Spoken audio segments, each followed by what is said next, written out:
Now, in our previous video, we had discussed some of the challenges that we are facing with citizen status.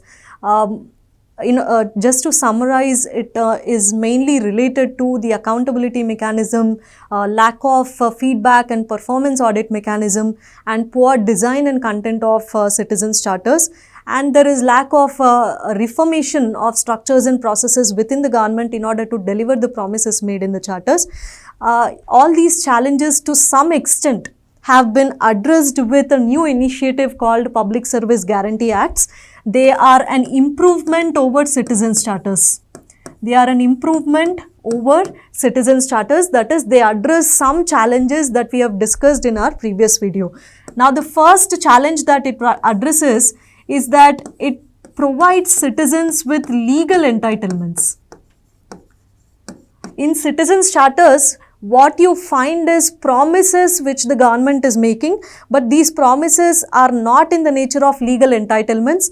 The government only says that we will try to implement this promise as far as possible, but it does not provide any guarantee or legal entitlement to the citizen that you will receive this service within 14 days or 1 week or any other standard, right? But whereas in Public Service Guarantee Acts, the citizens would have legal entitlement to a particular standard of service. That is, you can demand some legal measures or compensation whenever those standards are violated. This is the first challenge that we are addressing through Public Service Guarantee Acts. Now, these acts exist in most of the states, but Karnataka seems to be doing quite well with Public Service Guarantee Acts. It contains a basket of services, around 50 services which have been included under Public Service Guarantee Acts, and against all these services it mentions the standards or time limits within which the service would be delivered to the citizen, right? So you have legal entitlements to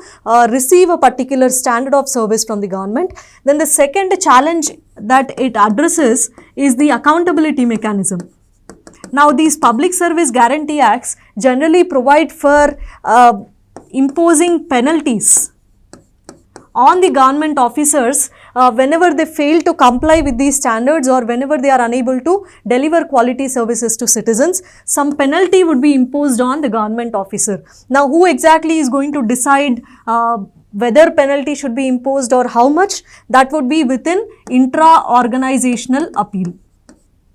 Intra-organizational appeal. That is, there is someone above that officer who would sit as the appellate authority to decide whether penalty must be imposed or not. It is not done by courts. It is done by someone within the organization who is above this officer.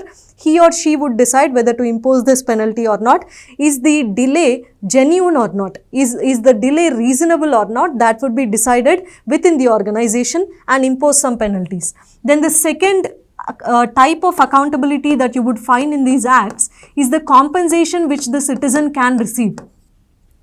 Now, the appellate authority will also decide whether the citizen must be compensated for the delay in delivery of service to him or her.